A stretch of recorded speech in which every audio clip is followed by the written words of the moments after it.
Hey, hello, Noble Rick here. Today I make the Terraria Dryad sculpt. Now I found this adorable drawing online. The original artist I think is Crab_man. Anyway, got the original drawing, thought it was adorable. I wanted to make it into a sculpture. I'm making the armature out of clothes hanger, and the head is hollow. To make it hollow, I've used a bubblegum capsule. I use masking tape so that the clay will stick to the armature. It does not stick very well to metal. Also, I roll out this flesh tone, or the clay in general, I roll it out into strips as I apply it to the armature, so that I'll have consistent thickness all the way around the leg or any limb that I'm making. So I like to wrap it around like a mummy. That way the armature is directly in the middle of each limb.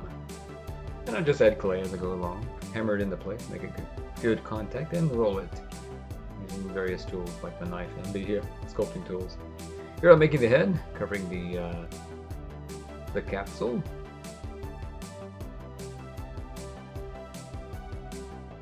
I intentionally made the head hollow because you don't want it to be top heavy. Now, what am I making here?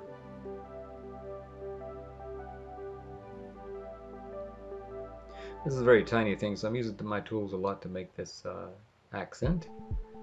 This is the, if you look at the picture, the original picture, you'll see that she has vines on her right arm and her right leg. The Terraria Dryad is known for wearing vines. Now, let's begin clothing her. Let's get some clothes on that baby.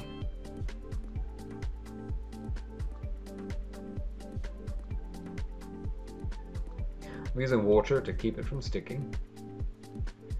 But where you do want it to stick, you have to dry the clay. That's the purpose of that napkin in the background, to dry the clay so that it will stick to the other clay. All this is not baked yet.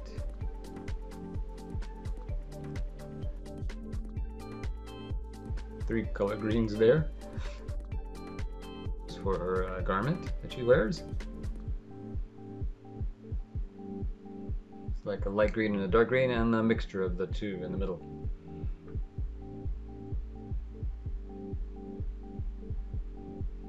This is the medium green. Will be the leaves on her clothing, on her arm, and I do one color at a time, one shade of green at a time, making room for the other leaves in between, the darker leaves.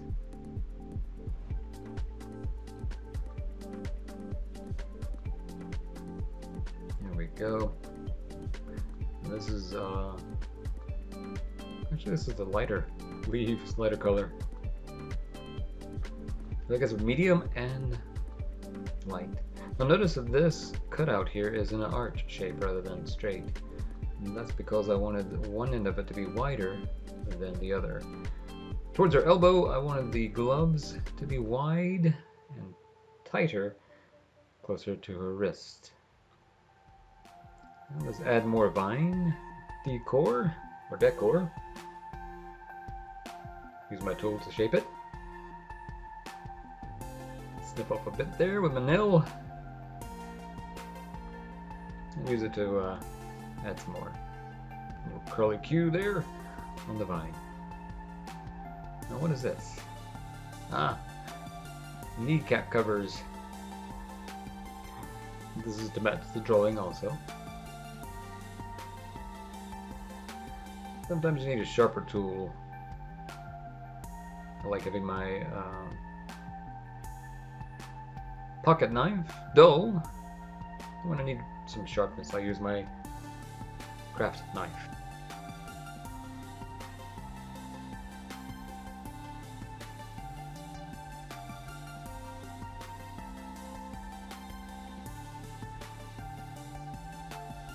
I made this wider than it should be. These accents. This strip, which is her top, I made it wider also. I'm going to cut it down to size after looking at the original picture. It is said that an artist who is copying something looks more at what he's copying than looking at the work he's actually doing. More time spent looking at the original, back and forth. But more time is spent on looking at the original drawing that you're trying to copy.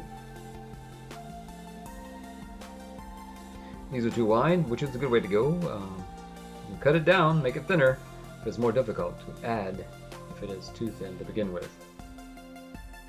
Easier to take the material away than it is to add material. Now, I'm not cutting this, but rather marking it with my knife. And I've made it bigger than it needs to be. I'm not going to cut off the excess on the right and left quite yet. Now this is polymer clay. I'll use a similar color later, this cream color, but that will not be polymer clay, but this is. This is polymer clay accents, cream color. Later I'll use a color that is same color but a different material, a different molding compound because it is lighter than polymer clay. And here I put a little button on. Teeny tiny button. Part of the decor. Get rid of the excess there.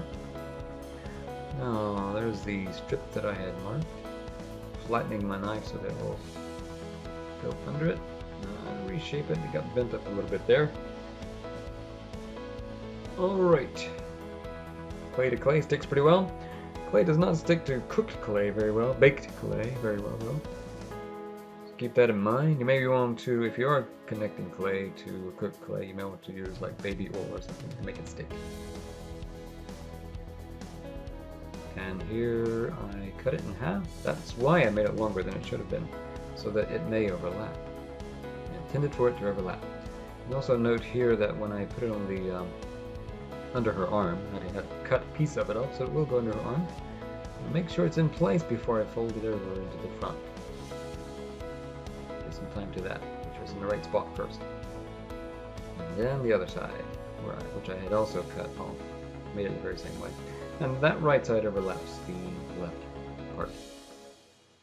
And on top of that will be buttons, little lime green buttons.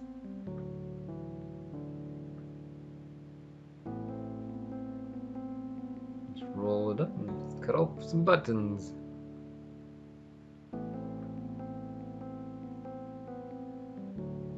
This again is polymer clay. These are accents. Very cute outfit that the original artist drew. So I'm trying to be faithful to that drawing as much as possible because it was very cute. Didn't want to take away from any of the cuteness. Accenting the gloves as well. Now, all this cream color is polymer clay. On her head, however, I will use a lighter material, lighter compound that you can buy at any, should be able to buy at any department store. Or at my local department store, I was able to buy it, at least. This brown clay I did not mix, if I recall, but it isn't bad for smearing and smudging and getting onto other things. It's brown color. Cleaned that up with alcohol. And I'm putting the, remember water keeps clay from sticking, keeps polymer clay from sticking. And no, this is not a belt. I'll make that later. I think I did a good job about keeping these lines parallel, keeping the thickness the same. And one of them stuck on the drying napkin. The napkin I used to dry. Yeah, this is sandal straps. Let's put some on our heels also.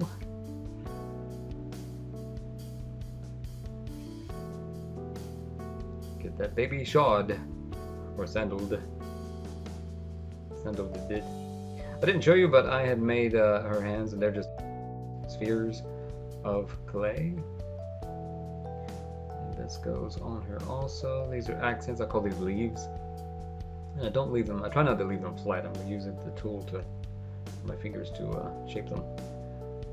Use the tool to make it concaved. This is the larger one. No, this is one of the two side ones. The larger one is the dark green in the middle. So there's 2 of these, and there's 3 of the other color. Oh, the other shade of green.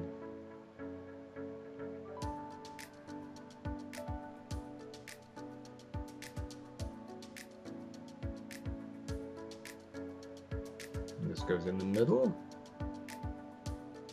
And to keep from messing all this up, I'll soon bake the whole figure. So far as I've got her made.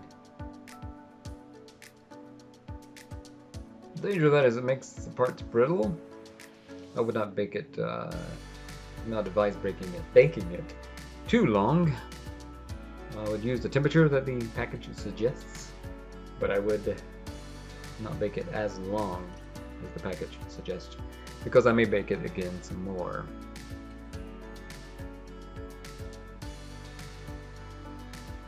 Here I'm making the satchel that she carries in her left hand, and all I did is put a little concave in that sphere that is her left hand, and cut off area for her fingers, a flat facet where her fingers would be. And in that flat facet, of course, is the notch.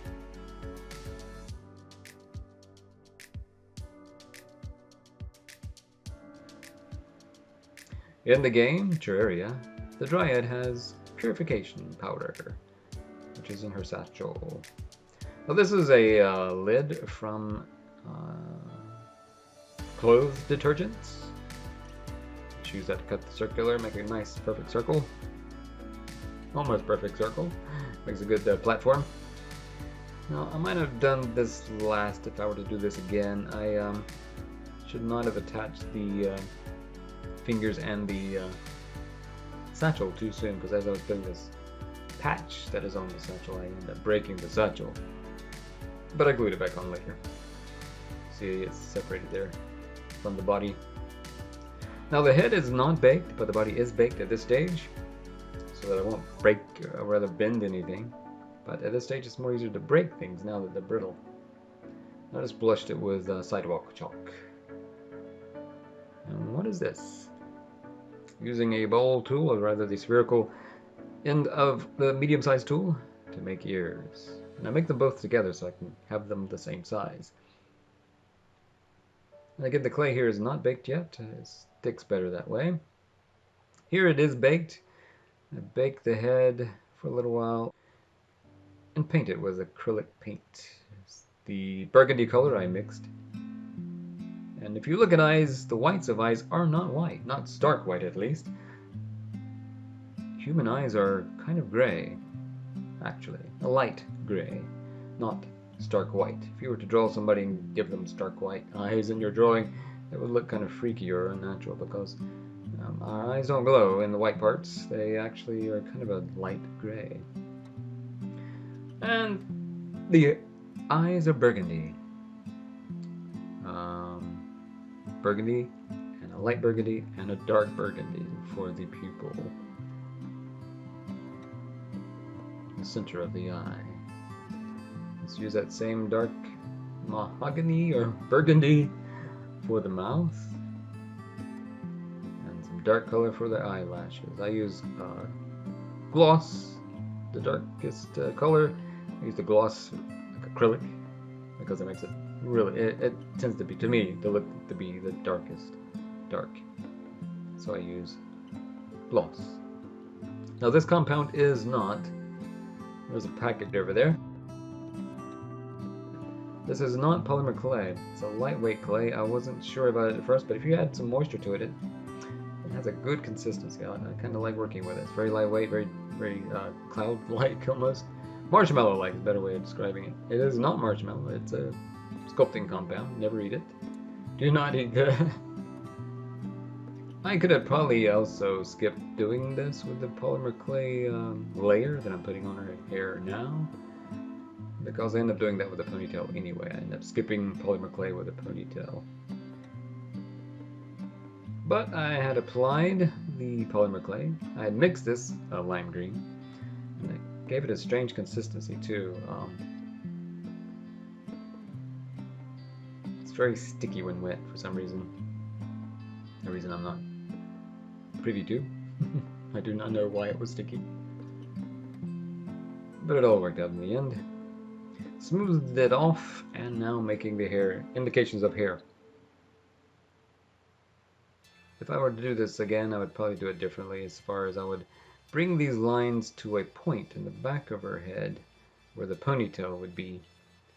But as it was, I would just bring the lines to the part that is in the middle of her hair, or middle of her head.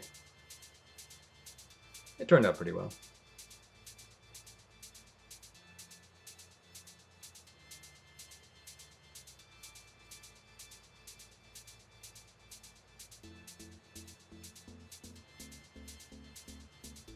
I did not put the lines on the front because I'm going to put polymer clay bangs there. And I'm using water to loosen up the paper glue that I had used to glue the grocery bag onto her face. Just cut a little piece of a grocery bag to cover her face to keep that green from getting on her face, which I got some on there anyway, but I got that off with alcohol. Isopropyl alcohol. Rubbing alcohol, in other words. And a Q-tip.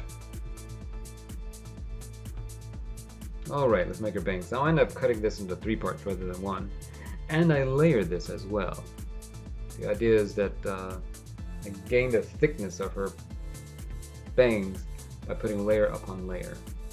This is layer 1. And I'll cut layer 1 into 3 parts soon. There we are. 3 little parts to her bangs. And I made each of those upper layers a little smaller so that there would be a rounding of these parts, of these bang blocks. Cutting off extra parts. I covered her face not only to keep the clay color off, but also to keep the bangs in shape. Now here's this compound, sculpting compound. This compound gets to be too dry for you. Add some water to it. It's really pretty neat. I just weave it to, this is a very lightweight compound, so it's perfect for making hair. So she won't tip over from the weight of her hair. It's a very lightweight material. And I shaped it with my knife to match the original picture. I purchased some acrylic color, and I painted both parts of her hair so that they will match. I did not mix this green, or rather I did not mix this red. This is straight out of the acrylic paint bottle. Alright, let that dry. Now she's pretty much done. I used a coffee stirrer to get that wire back up into her head. It was too short. And I glued the parts together with crazy or super glue. And there she is. The Terraria Dryad. A sculpt from Crabman's drawing.